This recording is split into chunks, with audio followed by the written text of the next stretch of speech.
Guys, there's no need to have small goals or all this stuff that we've got here. We're going to get into nearly every type of way to strike the ball. If you've got a couple balls and a marker, then you've got what you need.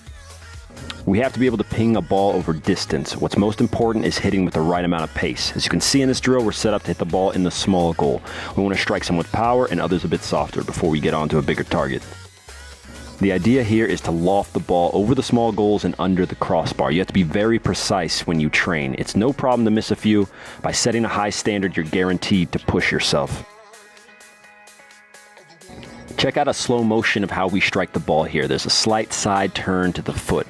We don't hit it straight on like a shot. If you can get the technique down, you'll have much more control. When we train, we want to make everything more game-like. So if you can, receive a pass or take a few touches, look up and hit your target. Our last drill is to set up a few on each line of the box and just outside. Your only goal is to ping the ball in the air and hit the net. Once you've hit one, you move back and continue. If you miss, you've got to start all over. It's a great one if you've got a friend to challenge as well. Pirlo is also one of the best benders of the ball in the game. You'll use the inside of your foot more than the outside, so we'll put more emphasis on that. Just a quick note on bending: how you bend the ball will be determined by a few factors, but you need your technique to be excellent if you want to bend the ball well. Notice that what we did here was just put a barrier in between us and the small goal. Take a touch and whip it around or just over and in.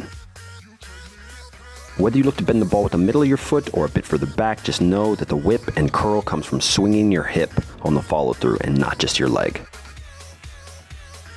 Clearly you're going to hit the ball less with the outside of your foot, but it's pretty sick when you can see a through ball and know that you can get it there with this skill. The drill setup's just a number of balls in the end line, and your only aim is to bend them into the goal. The close power with this shot. To fix that, we need to remember that you still have to kick through the ball. Don't try to slice it.